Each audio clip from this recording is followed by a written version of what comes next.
غربت ہے، مہنگائی ہے، بے روزگاری ہے، وہ اس سے نمٹنے آ رہے ہیں۔ ان کا ہم بالکل ویری ویل فوکسڈ ہیں، ہم بالکل نہیں چاہتے کوئی کیا کہتا ہے کیا نہیں کہتا۔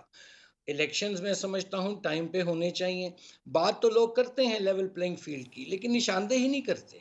بتائیں تو صحیح کہ بھئی کیا لیول پلینگ فیلڈ ان کو نہیں مل رہا۔ اور دوسری بات، جہاں تک معیشت کی بات ہے، نواز شریف صاحب نے تو اعلان کر دیا کہ جی ان کے پاس ایک معاشی پلان اور ایجنڈا لے کے آ رہے ہیں۔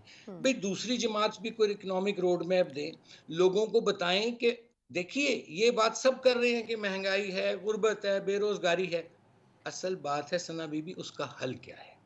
نواز شریف صاحب تو اس کا حل لے کر آ رہے ہیں اور وہ انشاءاللہ وطن واپسی پر اعلان کریں گے۔ باقی جماعتیں بھی اپنا جو اکنامک روڈ میپ ہے منشور ہے دیں۔ دیکھیے اس ملک میں آج تک کیا ہوا ہے، مجھے ایک فکرہ کہنے جی دیجئے جی کہ اس ملک میں سیاست جو تھی انفارچونیٹلی، اور اس میں ہم سب ذمہ دار ہیں، وہ معیشت کو کھا گئی جی۔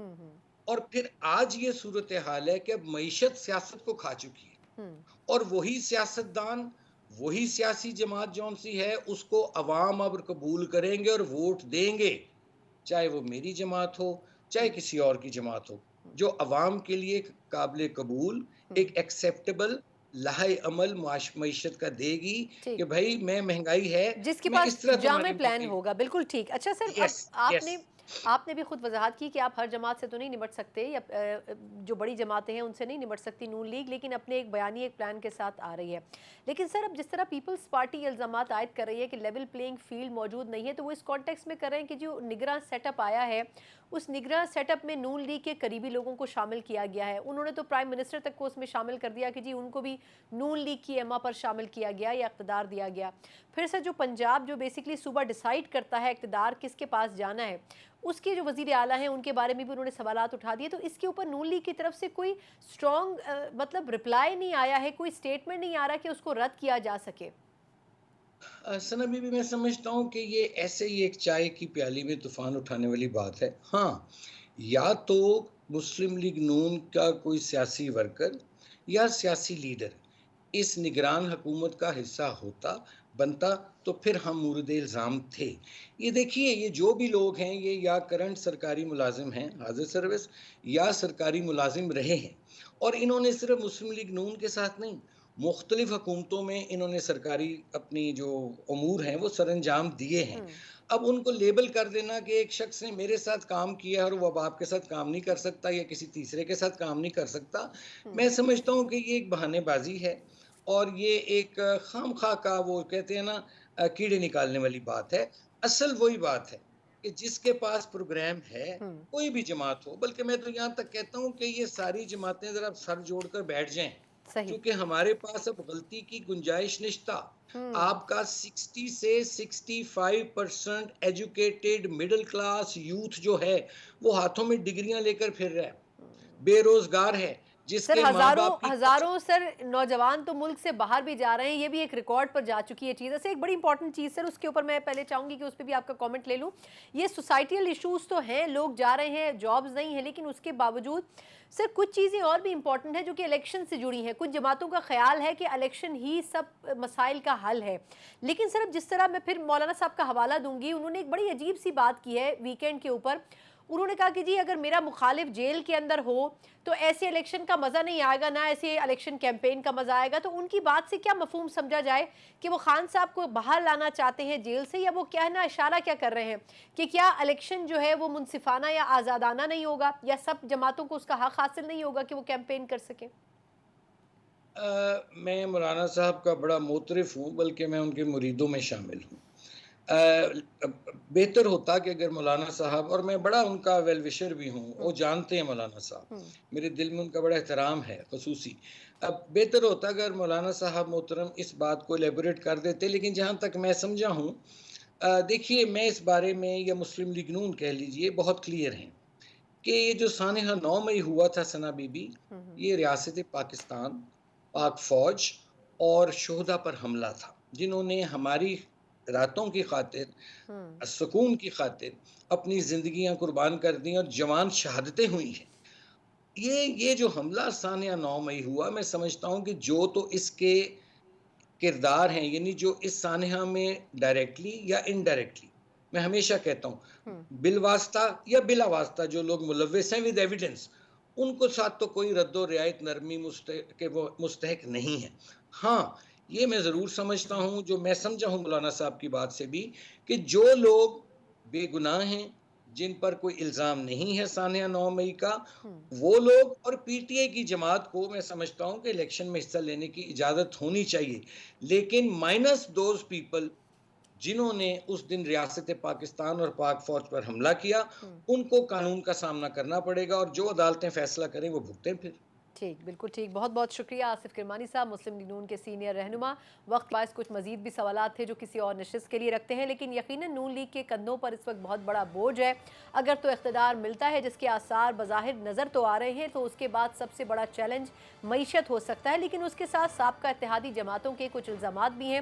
ایک وقفے کے بعد اسی پر بات کریں گے کہ وزیر اعظم کاکڑ صاحب نے گزشتہ روز ایک ویب سائٹ کو انٹرویو دیا، اور اس ویب سائٹ کے اوپر بات کرتے ہوئے انہوں نے بڑے واضح طور پر یہ کہا کہ ان کا جو چناؤ ہے وہ کافی دن پہلے کر لیا گیا تھا، اور اس کے بارے میں ان کو آگاہ بھی کر دیا گیا تھا. اگر تو یہ بات درست ہے تو یہ بڑی دلچسپ اور حیرت انگیز اس لیے بھی ہوگی کیونکہ اس چناؤ کے حوالے سے آخری دن تک مشاورت اس وقت کے اپوزیشن لیڈر اور اس وقت کے وزیر اعظم کے درمیان جاری رہی تھی. پھر اس ساری ایکسرسائز کا آخر مطلب کیا تھا، اس کا مقصد کیا تھا، کیا عوام کو بے وقوف بنانے کی ایک کوشش تھی؟ اس پر بات کریں گے ایک بریک کے بعد.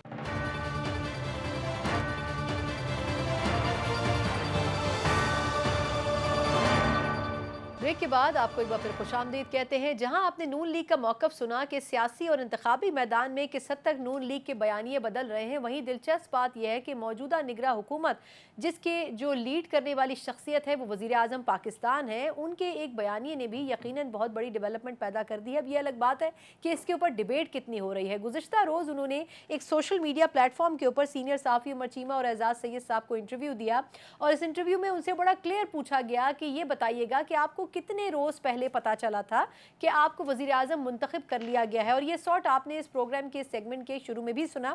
انہوں نے بڑے واضح طور پر یہ کہا ہے کہ مجھے تو کافی دن پہلے، یعنی کہ تقریباً 8-10 دن پہلے معلوم ہو گیا تھا، لیکن اگر اس بیان کو مد نظر رکھا جائے تو پھر سوال یہ اٹھتا ہے کہ راجہ ریاض صاحب پھر آخری چند دنوں میں جب وزیر اعظم صاحب کا تقرر ہونا تھا وہ پوری ایکسرسائز کر کیوں رہے تھے جب وہ کہہ رہے تھے کہ میں 3 نام لے کے جا رہا ہوں، 3 نام لے کے آ رہا ہوں. تو میرا خیال یہ ہے کہ یہ بہت بڑا کنفیوژن ہے. اس میں یا تو کوئی ایک شخصیت، چاہے وہ نگراں وزیر اعظم ہے، چاہے وہ سابقہ وزیر اعظم ہے، یا پھر سابقہ اپوزیشن لیڈر ہیں جو کہ غلط بیانی سے کام لے رہے ہیں. اس پر بات کرنے کے لیے ہمارے ساتھ ٹیلی فون لائن کے اوپر اسی پروگرام کے ہوسٹ اعزاز سید صاحب موجود ہیں. اعزاز صاحب بہت شکریہ آپ کا. اور اس کے علاوہ اسٹوڈیوز میں میرے ساتھ senior anchor person Adnan Haider صاحب موجود ہیں. عدنان آپ کا بھی بہت شکریہ.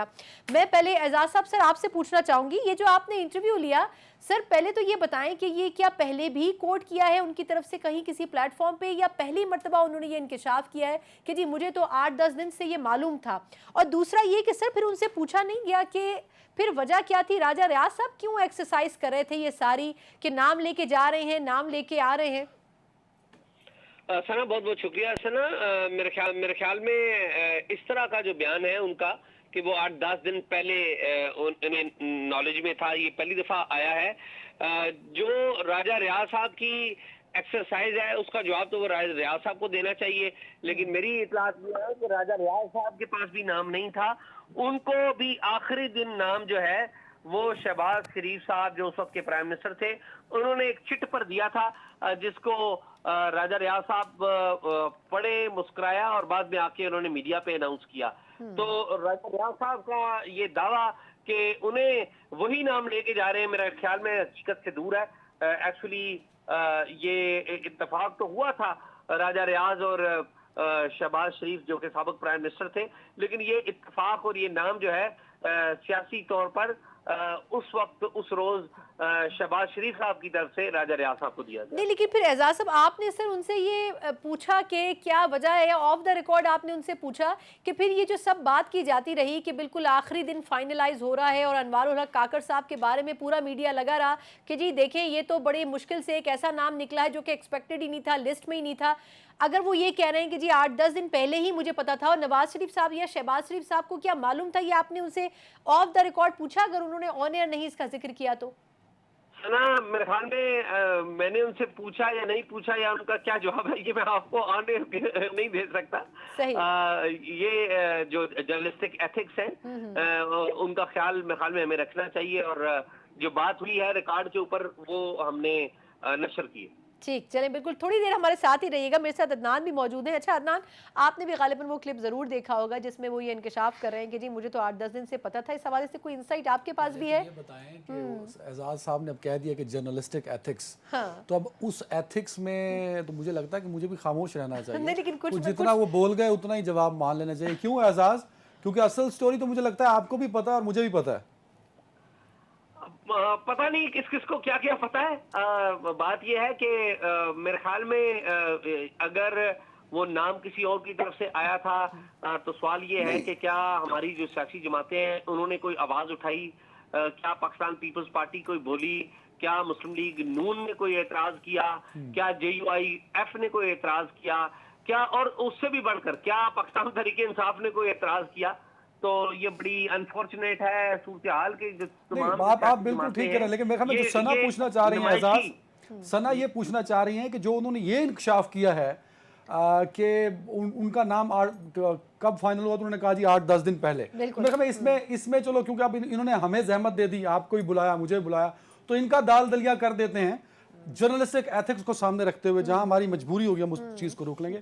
لیکن میں بتاتا ہوں اعزاز، ذرا سنتے رہیے گا اور میں کوشش کروں گا کہ جرنلسٹک ایتھکس جو ہیں وہ بڑے ملحوظ خاطر رکھوں. پرائم منسٹر، موجودہ پرائم منسٹر کاکڑ صاحب کو یہ نہیں تھا پتا کہ وہ وزیر اعظم بننے جا رہے ہیں. کب تک؟ اس رات، آخری رات تک. اس رات وہ سوئے.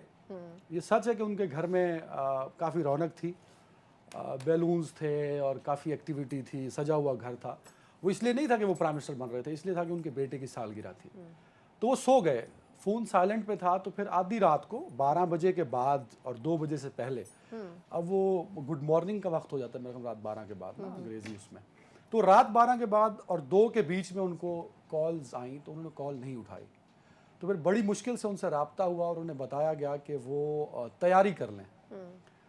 تو جب انہیں بتایا گیا کہ وہ تیاری کر لیں، اعزاز سنیے گا، تو تب بھی انہیں نہیں تھا پتا کہ وہ پرائم منسٹر آف پاکستان بن رہے ہیں.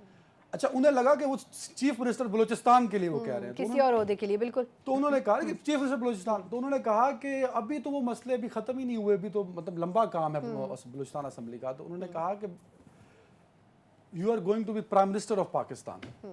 آپ کہہ رہے ہیں کہ آخری رات ان کو پتا چلا. تو یہ اتنی بڑی شاکنگ نیوز تھی ان کے لیے کہ وہ خود سکتے میں چلے گئے. اور اس کے بعد انہیں کچھ دوست ملنے کے لیے آئے. انہوں نے خود فون کر کے ان دوستوں کو بلایا اور پھر ان دوستوں کو انہوں نے بتایا کہ میرے ساتھ یہ حادثہ ہو گیا ہے. اور یہ حادثہ اتنا اچانک تھا کہ ان کے، یہ آپ آدھی رات کی بات کر رہے ہیں کہ انہوں نے اس رات بلایا. یہ اس رات، آخری رات کی بات ہے. اعزاز نے ایک بات کی کہ شہباز شریف نے نام دیا تھا. نہیں، شہباز شریف کو اور ریاض جو ہیں، راجہ ریاض صاحب، اعزاز بھائی، دونوں کو جس بندے نے چٹ پکڑائی تھی نا، جس شخص نے، دونوں کو ایٹ اے ٹائم پکڑائی تھی کہ یہ چٹ ہے اور اس میں یہ نام ہے. سو دونوں کو اعتماد میں لیا گیا تھا. اور نہیں، لیکن پھر معذرت آپ کی بات کاٹ رہی ہوں، پھر وہ جو 8-10 دن والی بات وہ کوٹ کر رہے ہیں، وہ کس بہاد پہ کوٹ کر رہے ہیں؟ وہ ویسے ہی اسٹیٹمنٹ اب اگر اعزاز سید بھی وہاں پرائم منسٹر ہوتے ان کی جگہ، یا عدنان حیدر ہوتا یا ثنا مرزا ہوتی، تو انہوں نے بھی یہی بیان دینا تھا. دیکھیں، پرائم منسٹر کو نہیں، لیکن مفاہمتی جھوٹ بولنے کا اختیار ہے. انہوں نے کیوں دینا تھا؟ ان کو تو لاسٹ ڈے تک پتہ نہیں تھا نا. نہیں تھا پتہ. لیکن جب آپ میں ایڈ کر دوں کچھ. جی جی جی جی جی میں عدنان بھائی اس حوالے سے میں دعویٰ تو نہیں کرنا چاہیے، لیکن میں سمجھتا ہوں کہ میرے پاس فرسٹ ہینڈ اکاؤنٹس ہیں تمام متعلقہ لوگوں کے. یہ میں سیکنڈ ہینڈ اکاؤنٹ کی بات نہیں کر رہا ہوں، میں فرسٹ ہینڈ اکاؤنٹس کی بات کر رہا ہوں. سر، پہلی بات یہ ہے کہ جو میڈیا کے اوپر جب نام آیا تو اس روز جو چٹ ہے وہ جناب شہباز شریف صاحب نے راجہ ریاض کو دی تھی. یہ بالکل تھوڑا پیچھے جائیے سر، تھوڑا پیچھے جائیے اعزاز بھائی، تھوڑا پیچھے جائیے. آپ 2.5 سے 3 گھنٹے پیچھے جائیے. میں عرض کر رہا ہوں، لیٹ می کمپلیٹ. میں آپ کو اپنی معلومات شیئر کرتا ہوں، باقی ٹھیک ہے، میں نہیں کہتا. دوسری بات یہ ہے کہ جو انوار کاکڑ ہیں، ان کو پہلے سے پتا تھا کہ یہ وزیر اعظم بنیں گے، اور میں یہ سمجھتا ہوں کہ 10 دن بھی وہ کم بتا رہے ہیں، شاید ان کو اس سے زیادہ پہلے کا علم تھا کہ وہ وزیر اعظم بن رہے ہیں. اور اس سے پہلے جو لوگ لائن میں تھے وہ ان لوگوں کے اوپر اعتراضات آ رہے تھے. اور ایک موقع ایسا بھی تھا کہ اسحاق ڈار کا نام آلموسٹ فائنل تھا، لیکن وہ آپ کو پتا ہے کہ بہت سارے اعتراضات آئے اس سارے معاملے کے اوپر، اور اس معاملے کے اوپر اعتراضات کے بعد جو نام پہلے سے طے تھا، جو ہمارے ہاں جو انڈرسٹینڈنگ تھی، اور یہ انڈرسٹینڈنگ میں پولیٹیکل انڈرسٹینڈنگ کی بات نہیں کر رہا ہوں، یہ انڈرسٹینڈنگ تھی کہ انوار کاکڑ ہی وہ ہوں گے، تو سب سے اینڈ پہ ان کا نام پبلک میں اینڈ پہ ان کا نام آیا، لیکن انوار کاکڑ کا نام پہلے سے موجود تھا، وہ دوڑ میں تھے، بلکہ آپ کو پتا ہوگا کہ ایک دن پہلے ان کا نام بھی لیا جا رہا تھا، اور بلکہ صادق سنجرانی صاحب وہ شاید اپنی جو کیبنٹ ہے وہ اس کو بھی فائنل کر رہے تھے، لیکن حقیقت یہ ہے اور ٹائم ول ٹیل یو کہ جو انوار کاکڑ ہیں ان کا نام پہلے سے طے تھا، اور انوار کاکڑ صاحب کو اس بات کا علم تھا، اور انوار کاکڑ جو ہیں وہ تمام لوگوں سے بالکل ٹھیک ہے اعزاز، لیکن آخری ٹیک عدنان آپ سے، دیکھیں جو اعزاز بات کر رہے ہیں وہ بالکل ایک ڈیفرنٹ بات ہے کہ جی ان کو 8-10 دن سے پتا تھا، آپ میں وہی بات کر رہی ہوں، میں دیکھیں مجھے نہیں پتا، مجھے سوال تو کمپلیٹ کر لینے دینا، ٹائم کم ہے، میں بتا اچھا جی، اعزاز نے کہاں سے، کون ہے اعزاز کا سورس، کیا ہوگا آف کورس ہم نہیں پوچھ سکتے، بٹ یہ طے ہے کہ اگر میں اعزاز کی بات کو مان لوں، میرے پاس بھی فرسٹ ہینڈ انفارمیشن ہے کہ وہ جو آخری رات فون گیا تھا، وہ فون ان کو سوتے ہوئے اٹھا کے کان سے لگوایا گیا تھا، اگر انہیں پتا ہوتا کہ میں پرائم منسٹر آف پاکستان بننے جا رہا ہوں تو وہ آخری فون پہ اتنا شاک کیوں تھے، پھر اس رات وہ جلدی میں سلیپر پہنے پنجاب ہاؤس کیوں منتقل ہوئے؟ اگر اعزاز کی بات سچ مان لوں میں تو پھر میرا اعزاز سے سوال ہوگا کہ بھائی وہ بلوچستان کی کیبنٹ اور بلوچستان کی حکومت، نگران حکومت بنانے کے لیے کیوں کوئٹہ میں ایکٹیو تھے؟ بھئی ثنا مرزا کو پتا ہے کہ وزیر اعظم بننے جا رہی ہے، ثنا مرزا کے سر میں درد ہے کہ لاہور بیٹھ جائے گی پنجاب کابینہ بنانے، بالکل ٹھیک، چلیں میرا خیال ہے کہ اس پہ آپ کا بہت شکریہ، لیکن اس کے اوپر سب سے زیادہ مستند رائے میرا خیال ہے یا جو بات ہے وہ خود کاکڑ صاحب ہی دے سکتے ہیں، جنہوں نے یہ بات کہہ دی ہے کہ مجھے پہلے سے پتا تھا، کچھ سال بعد لگ بھگ 4 اور 2.5 6.5 سال بعد ایک شخص یہ بتائے گا کہ کاکڑ صاحب کیسے وزیر اعظم بنے۔ چلے 6.5 سال بعد اب آپ نے یہ شوشہ کیوں چھوڑا ہے مجھے نہیں پتا، لیکن بہت بہت شکریہ عدنان حیدر صاحب آپ کا۔ یقیناً وزیر اعظم پاکستان کاکڑ صاحب منتخب تو ہو چکے ہیں، لیکن کیا ان کا چناؤ ایک دن پہلے کیا گیا تھا یا 10 روز پہلے، اس کا جواب بہتر طور پر وہی دے سکتے ہیں۔ ایک مختصر وقفہ، اس کے بعد ہم بات کرنے چاہ رہے ہیں کہ اسرائیل اور فلسطین کے درمیان جو جنگ چھڑ چکی ہے، آج 30 دن میں داخل تو ہو چکی ہے، لیکن اب دیکھنا یہ ہے کہ آیا واقعی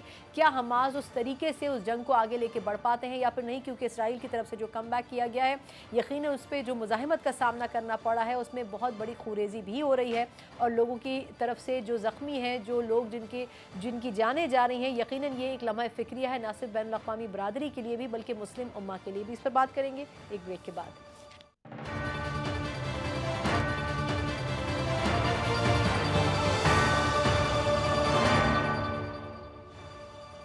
بریک کے بعد ایک بار پھر آپ کو خوش آمدید کہتے ہیں۔ 2 روز پہلے پوری دنیا حیرت میں مبتلا ہو گئی جب حماس کی طرف سے بڑی منظم انداز میں اسرائیل کے خلاف کارروائی کی گئی، اور اس مرتبہ بلکہ پہلی مرتبہ ہم نے دیکھا کہ نہ صرف فضائی بلکہ زمینی بلکہ سمندری راستوں سے جس طریقے سے حماس نے اسرائیل کے اوپر حملہ کیا اس کو بالکل بھی ٹھہرنے کا موقع نہیں دیا، اور نہ صرف یہ کہ کوئی تیاری وہ کرتے، بلکہ سب سے بڑی چیز یہ کہ اس پر یہ سوالات بھی اٹھے کہ اسرائیل کی طرف سے جو ملٹیپل انٹیلیجنس ایجنسیز پوری دنیا میں نیٹ ورک کے طور پر کام کر رہی ہیں، ان میں سے کسی کو بھی خبر نہیں ہو سکی کہ اتنا بڑا اور مؤثر پلان جو ہے وہ کس طریقے سے حماس سے ترتیب دے دیا۔ لیکن اس میں اچھی بات یہ ہے کہ جس طریقے سے حماس نے کارروائی کی اس کے اوپر مسلم امہ نہ صرف ان کے ساتھ کھڑی ہے بلکہ یہ کوشش کری ہے کہ اسرائیل کا اصل چہرہ بے نقاب کیا جائے۔ پاکستان کی طرف سے تو اس کے اوپر بڑا کلیئر سٹانس آیا کہ حماس کے حوالے سے نہیں بلکہ فلسطین کے حوالے سے جو کچھ اسرائیل پچھلے کئی سالوں سے وہاں پر مظالم ڈھا رہا تھا اس کے خلاف یہ کارروائی تو ہونی ہی تھی۔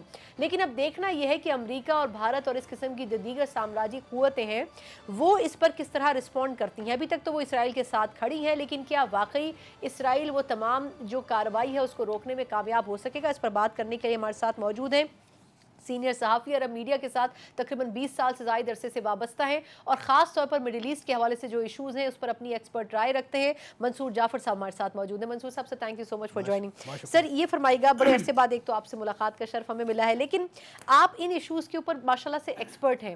ایک تو ہم پریڈکٹ نہیں کر سکتے تھے کہ حماس اتنی آرگنائزڈ کارروائی کرے گا، اور آئی تھنک مجھے correct me if I am wrong کہ یہ 3 الگ الگ جگہوں سے فضائی، زمینی اور جو بحری ایریا ہے پہلے کبھی ایسا ہوا کہ انہوں نے ایسی کارروائی کی ہو اور کامیاب رہی ہو؟ دیکھیں جی، ماضی میں 2007 سے لے کے آنورڈ 4 جنگیں جو ہیں وہ حماس نے اسرائیل کے ساتھ مختلف اوقات میں لڑی ہیں، بلکہ ایک لحاظ سے ڈیفینڈ کی ہیں کیونکہ وہ جنگیں اسرائیل کی طرف سے مسلط کی گئی تھیں، اور اس میں سے 2 جنگیں جو ہیں وہ تو تقریباً 2 ماہ کی مدت تک جو ہے وہ چلتی رہی ہیں۔ تو حماس ایک لحاظ سے اس پورے یعنی جو آپ کہہ لیجیے جو وار ٹیکنالوجی ہے یا جو وارفیئر ٹیکنالوجی ہے اس سے مکمل طور پہ آگاہ تھی، اور ویسے بھی ایک گوریلا تنظیم ہونے کے ناطے اس کا جو طریقہ کار ہے وہ ریگولر آرمی سے مختلف ہے، وہ موسٹلی چیزیں انڈر گراؤنڈ ہی کرتے ہیں، اور غزہ کے اندر جتنی بھی ان کی ٹریننگ، جتنی بھی ان کی اس نوعیت کی ملیٹنسی جسے آپ کہتے ہیں، وہ ساری کی ساری انہوں نے زیر زمین رہ کے، کیونکہ سطح پر تو وہ کوئی ایکٹیویٹی کر نہیں سکتے۔ تو جہاں تک آپ نے اشارہ کیا کہ اسرائیل کی جو بڑی ہی سپر پاور قسم کی ٹیکنالوجی جس کو وہ دنیا میں مارکیٹ کرتے ہوئے نہیں تھکتا، اور خاص طور پہ وہ ممالک بھی کہ جو ہمیں اسرائیل کے ساتھ تعلقات استوار کرنے کی دعوت دیتے ہیں یا پیشکش کرتے ہیں، وہ ساتھ ایک یہ بھی خواب دکھاتے ہیں کہ آپ ان کی ٹیکنالوجی سے فائدہ اٹھا سکتے ہیں، ان کی سرویلنس بڑی کامیاب ہے وغیرہ وغیرہ۔ تو آج وہ سرویلنس کا بھانڈا تو ٹوٹ گیا اپنی جگہ، لیکن اس کے ساتھ ساتھ جو حماس جو اس کی کیپیبلٹی بھی یقیناً اجاگر ہوئی۔ میں سمجھتا ہوں کہ یہاں جو چیز تھوڑا فیکچولی ہمیں چیزوں کو دیکھنا چاہیے کہ یہاں پہ اگر اس کو ہم صرف حماس کی ایکٹیویٹی قرار دیں تو یہ مناسب نہیں ہوگا۔ فلسطینی جو ہیں وہ مزاحمتی پروجیکٹ کے گرد گھومتے ہیں، اس میں اسلامی تحریک جہاد بھی ہے، اسلامی تحریک مزاحمت حماس بھی ہے، الفتح کا بھی ملٹری ونگ اسرائیل قدس کے نام سے سرگرم ہے، لیکن وہ بھی فلسطین میں افیکٹو ہے۔ جی وہ بھی افیکٹو ہے اور اس میں شریک ہے وہ، یعنی اس میں جو سب سے اچنبے کی بات ہے کہ اس پورے ایپیسوڈ کو ویلکم کیا ہے محمود عباس صاحب نے، حالانکہ وہ اسرائیل کے اتحادی ہیں، اسرائیل کو تسلیم کرنے والے ہیں، لیکن کیونکہ انہیں بھی نیکسٹ ووٹ بھی لینے ہیں اور اسی فلسطین کی قیادت بھی کرنی ہے، تو انہوں نے بھی اپنے سکن سیونگ کے لیے کہہ لیجئے یا واقعی ان کا کوئی چینج آف ہارٹ ہے کہ جس میں انہوں نے اس معاملے کو سپورٹ کیا اور کہا ہے کہ یہ فلسطینیوں کا یا مزاحمت کاروں کا لیجیٹیمیٹ رائٹ ہے کہ وہ آکوپیشن کے خلاف لڑیں۔ لیکن منصور بھائی چلیں، اب وہ تو حزب اللہ کو بھی انوائٹ کر رہے ہیں کہ آپ بھی آئیں ہمارے ساتھ لیبنان سے شامل ہوں، لیکن اب کچھ لوگ اس میں بھی کنٹروورسی پیدا کر رہے ہیں کہ جی کیونکہ سعودی عرب اور اسرائیل کی ڈیل ہونے جا رہی تھی، ان کے تعلقات بہتر ہوتے ہیں، حالانکہ ابھی تک سعودی عرب کی طرف سے سٹیٹمنٹس آئیں اور انہوں نے قصوروار اسرائیل کو ہی ٹھہرایا۔ مطلب بڑی بات ہے کہ آپ اسٹریٹجک تعلقات بھی قائم کریں اور پھر آپ کھل کر کہیں بھی، تو کیا سر ان تعلقات کو سرد کرنے کے لیے، کیونکہ لوگوں نے کہا کہ جو ٹرننگ پوائنٹ تھا وہ یہ تھا کہ حماس جو ہے وہ اس میں ویٹو کے طور پر کام کر سکتی تھی اس ریلیشن میں، اور وہی انہوں نے کیا، کیا اس کو فرق پڑے گا؟ دیکھیں اس میں کسی حد تک تو میں اگر اسے سازشی تھیوری کا نام دوں تو یہ درست معلوم ہوتی ہے، لیکن میں سمجھتا ہوں کہ اسے جس بڑے پیمانے پہ منظم انداز میں سوشل میڈیا یا ادروائز ویسٹرن میڈیا خاص طور پہ پھیلا رہا ہے کہ فلسطینیوں کی جو اپنی انڈیجنس جدوجہد ہے اس کو بریکٹ کیا جائے فورن ایلیمنٹس کے ساتھ۔ دیکھیے آج کی دنیا جو ہے وہ جیو پولیٹکس بھی ہے، جیو اکنامکس بھی ہے اور جیو اسٹریٹجک بھی ہے، تو لہٰذا آپ ان تمام ملکوں کو ایک دوسرے کے انٹرسٹ سے الگ نہیں کر سکتے۔ اس میں کوئی شک نہیں کہ ایران کا ایک سافٹ کارنر یا ان کا آپ کہہ لیجئے جس طرح ہم کشمیر کے ایشو کو یہاں پہ ہیمر کرتے ہیں یا اس کو پروموٹ کرتے ہیں، تو ایران نے ہمیشہ اس مزاحمت کے پروجیکٹ کو سپورٹ بھی کیا ہے اور اس نے ہمیشہ اسرائیل کو اپنا ازلی ابدی دشمن بھی قرار دیا ہے، اور ماضی میں اسرائیل ایران کی طرف سے بہت سارے جو آپ کہہ لیجئے جو دھمکیاں اس نوعیت کی چیزیں دی جاتی رہی ہیں، تو اس میں اسرائیل ان کا ہدف تھا، تو یقیناً اس کو نقصان پہنچانے والا کوئی بھی جو عنصر ہے، چاہے وہ حماس ہے، اس کو سپورٹ کریں گے، اس کو سپورٹ کریں گے۔ لیکن منصور بھائی دیکھیں نا، اس میں اب باقی جو ممالک ہیں جیسے ترکی نے بھی اس کو سپورٹ کیا، وہاں جشن منایا گیا، قطر میں، اس کے علاوہ شام میں، یمن میں، تو وہ تمام ممالک سے بھی فیل آ رہی ہے کہ شاید وہ اس کو سپورٹ کرتے، تو آپ کے خیال میں کیا ان کی طرف سے بھی کچھ کنٹریبیوٹ ہوا ہوگا؟ جس طرح لوگ ایران کا نام لے رہے ہیں کہ جی ان کی طرف سے اسلحہ آیا، کیا واقعی اتنے ایڈوانس ہیں ایران میں کہ وہ اسلحہ اور یہ ایکوپمنٹ دے سکے؟ اس میں کوئی شک نہیں جی، ایران جو ہے اس نے جس انداز سے اپنے اس ریجن کے اندر اثر و نفوذ کو بڑھانے کے لیے شام میں جس انداز سے اس کی انفلٹریشن تھی، جس انداز سے وہاں شام میں وہ ایکٹیویٹیز کر رہا تھا، پھر اسی طریقے سے یمن کے اندر آپ کو یاد ہوگا کہ ایران جو ہے وہاں پہ بھی جو حوثی باغی ہیں ان کو سپورٹ کرتا رہا ہے، اور یہ تمام وہ عناصر ہیں کہ جو کسی نہ کسی طریقے سے گلف کنٹریز بالخصوص سعودی عرب کے خلاف رہے ہیں، بلکہ سعودی عرب کو نقصان پہنچاتے رہے ہیں۔ یہ بھی لوگ کہہ رہے ہیں کہ جی ہو سکتا ہے کہ پیٹرولیم مصنوعات کی قیمتیں نیچے جا رہی تھیں تو اس لیے جنگ چھیڑ دی گئی تاکہ پیٹرولیم مصنوعات کی قیمتیں، ہم ہر چیز کو کنٹروورسی میں کریٹ کر دیتے ہیں۔ ایک تو یہ کہ یہ پہلو کیا ہے، دوسرا چین بظاہر اس وقت اور روس بظاہر اس وقت خاموش ہیں، کیا وجہ ہے کہ ان کی طرف سے کھل کر سٹیٹمنٹ نہیں دیے جا رہے جیسے باقی ممالک دے رہے ہیں؟ نہیں، انہوں نے اس بات پہ یعنی ابتدا میں جس طریقے سے سیاسی اور ڈپلومیٹک سٹیٹمنٹ دیے جاتے ہیں دونوں پارٹیز کو ریسٹرین کرنے کے لیے کہا ہے. انہوں نے کوئی کلیئر لائن نہیں لی کہ کسی کی مذمت نہیں کی، کسی کے ساتھ اظہار یکجہتی نہیں. اس کی وجہ یہ ہے کہ ان دونوں ممالک کے اس خطے میں جو انٹرسٹ ہیں، خاص طور پہ جو روس ہے اس کا بھی اس عرب دنیا میں اور خاص طور پہ شام، ایران، ان کے ساتھ بہت دیرینہ تعلق ہے. اور ان دونوں کا آپس میں جو نظریاتی تعلق ہے، جو کمیونسٹ اور سوشلسٹ کنٹری ہونے کے ناطے، وہ بھی چیز اپنی جگہ پلے میں آتی ہے. تو اس وجہ سے میں سمجھتا ہوں کہ انہوں نے کوئی کلیئر کٹ پالیسی جو نہیں لی. لیکن اس کے ساتھ ساتھ وہ یقیناً اس مسئلے آپ دیکھیے کہ روس اس وقت خود یوکرین کے کرائسس میں پھنسا ہوا ہے. اور نہیں، یہ جو پیٹرولیم مصنوعات والی بات ہے، لوگ یہی کہہ رہے ہیں کہ اس کا فائدہ روس کو ہوگا. جو اس میں اس کا ون آف دا بینیفیشری ہو سکتا ہے. لیکن آپ دیکھیں کہ ہم روس سے تیل لے رہے ہیں، انڈیا روس سے تیل لے رہا ہے، تو اس سے کوئی روس کی اکانومی کو بڑا بوسٹ نہیں ملا. وہ ان کے ساتھ ایک اظہار یکجہتی یا ہمارے طرف سے ایک ایفرٹ ہے کہ ہم اپنے تیل کے معاملات کو قابو میں لے کر آئیں. لیکن یہ جو چیز نیچرل آؤٹ کم ہے کہ جب بھی کہیں وار ہوگی اور اس کی جو کیجویلٹی ہے وہ عام لوگوں کے مفادات پر ہی آتی ہے. اور جو تیل کی سیاست ہے اور خاص طور پہ گلف کے حوالے سے، یہ تو آپ کو پتہ ماضی میں بھی اس کا ایک دورہ رہا ہے. اور خاص طور پہ اس وقت اس تیل کی جو قیمتوں کا تعین کرنے کے لیے جو اوپیک پلس کے نام سے ایک تنظیم بنی ہوئی ہے تیل پروڈیوس کرنے والے ممالک کی، وہ یقیناً اس وقت سعودی عرب اس کو ڈرائیو کرتا ہے. اچھا، آخری سوال منصور بھائی کہ اب بظاہر جو جنگ ہے وہ چھڑ تو گئی ہے، لیکن ہمیں پتہ نہیں ہوتا کہ یہ شروع تو ہوئی ہے، ختم کب ہوگی. اس وقت کے حالات کو سامنے رکھتے ہوئے اور پھر یہ کہ ان کو بیک اینڈ سے کتنی سپورٹ کس ملک سے مل رہی ہے یا بظاہر ان کے پاس اپنا کچھ موجود ہے، تو اسرائیل نے رسپونڈ تو کیا، لیکن آپ کو کیا لگتا ہے اب یہ کب تک چلے گا؟ یقیناً جی، آپ نے درست کہا کہ جنگ جو ہے وہ بعض کا شروع تو انسان کرتے ہیں، لیکن جنگ کی اپنی ایک ڈائنامکس ہوتی ہے کہ وہ کس طریقے سے کیسا رخ اختیار کرتی ہے. ابھی جو بیک لیش دیکھنے کو ملا اسرائیل کی طرف سے، یقیناً وہ انتہائی بروٹل ہے، غیر انسانی ہے.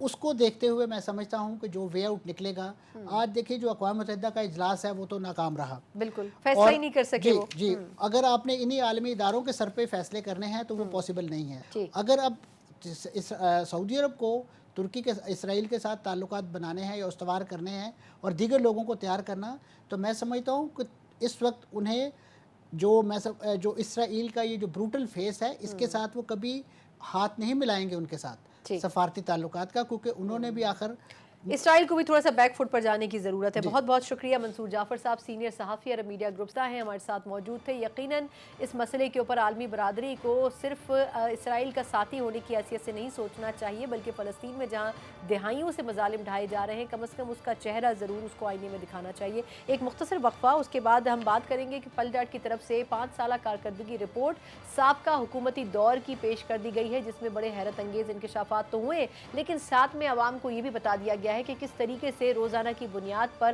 کروڑوں روپے خرچ ہوتے رہے، لیکن قانون سازی کے نام کے اوپر صفر کارکردگی رہی. اس پر بات کریں گے ایک بریک کے بعد.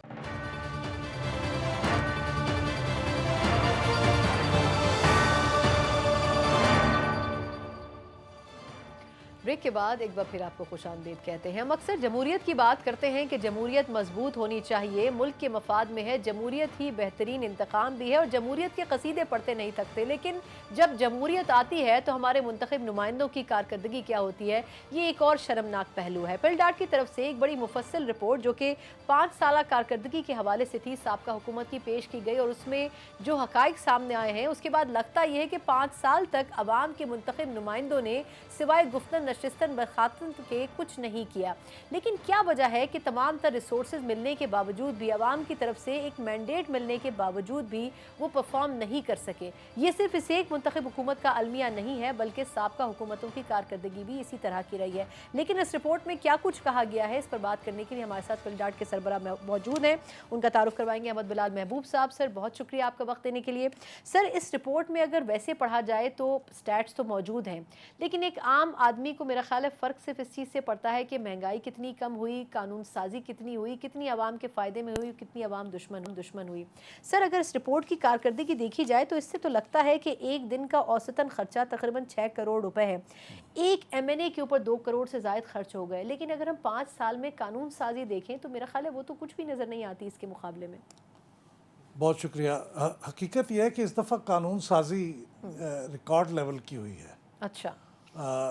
پچھلی اسمبلیوں سے جو اس سے پچھلی تھی 12ویں اسمبلی 13ویں اسمبلی 14ویں اسمبلی اور اب یہ 15ویں تھی تو اس میں سب سے زیادہ قانون سازی ہوئی تو وہ ہے آخری تعداد دنوں کے میں تو حساب کچھ بہت زیادہ ہی ہو گئی تھی. جی آخری دنوں میں تو آخری سیشن میں 73 بالکل more than قوانین 60 ہوئے پاس تھے. ہوئے بالکل ایسے ہی ہے. لیکن اصل بات یہ ہے کہ وہ قانون کسی طریقے سے پاس ہوئے ہیں کیا کمیٹیوں میں گئے ہیں ان کے اوپر باقاعدہ کو بحث بھی ہوئی ہے کوئی سوچ بچار ہوا ہے مسودے تک نہیں شیئر ہوئے تھے جو پتہ جی چلا تھا. بالکل تو یہ اتنی تیزی کے ساتھ جب یہ قانون سازی ہوگی تو ان کی تعداد کوئی ان کے لیے کریڈٹ کا باعث تو نہیں ہوگی تو یہی اور کچھ ایسی باتیں ہیں جو بالکل جمہوریت کے مزاج کے خلاف قانون سازی بھی ہوئی ہے جس میں عوام کے حقوق انسانی حقوق کا معاملہ ہے وہ ذرا بہت تنگ ہوا ہے. سر آرمی ایکٹ بھی اس حوالے سے لوگ کہتے ہیں کہ آرمی ایکٹ بھی اس میں سے ایک آرمی قانون ایکٹ تھا. بھی ان میں سے ایک ہے اور ایک یہ آپ کا آفیشل سیکریٹس ایکٹ بھی آفیشل ان میں سے سیکرٹ ایک ہے بالکل بالکل.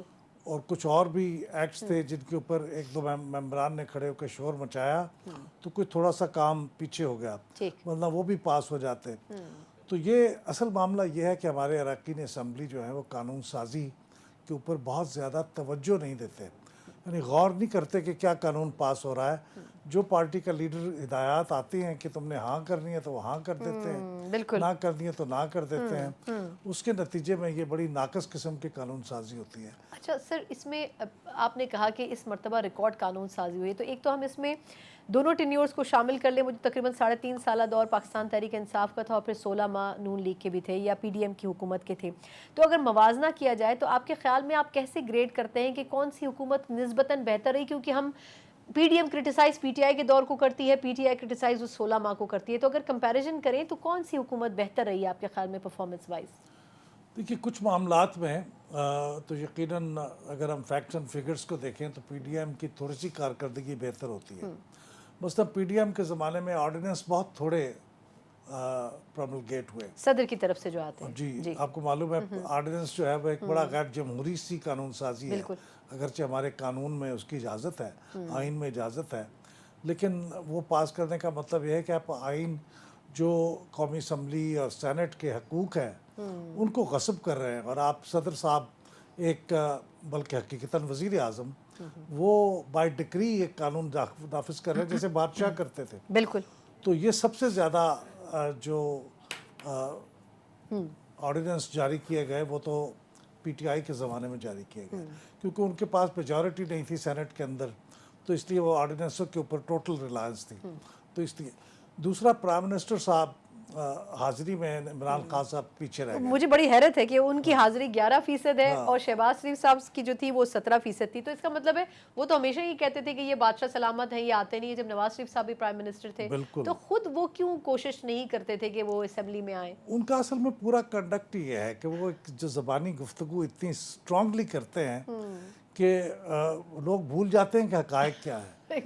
لوگ ان کی بات کو اتنا فورسفلی بیان ہوتا ہے. اگر آپ دیکھیں نواز شریف صاحب کی اپنی کارکردگی بہت اچھی نہیں ہے 14% ان کی حاضری رہی ہے جب وہ وزیر اعظم تھے لیکن عمران خان صاحب تو ان سے بھی نیچے رہے 11%.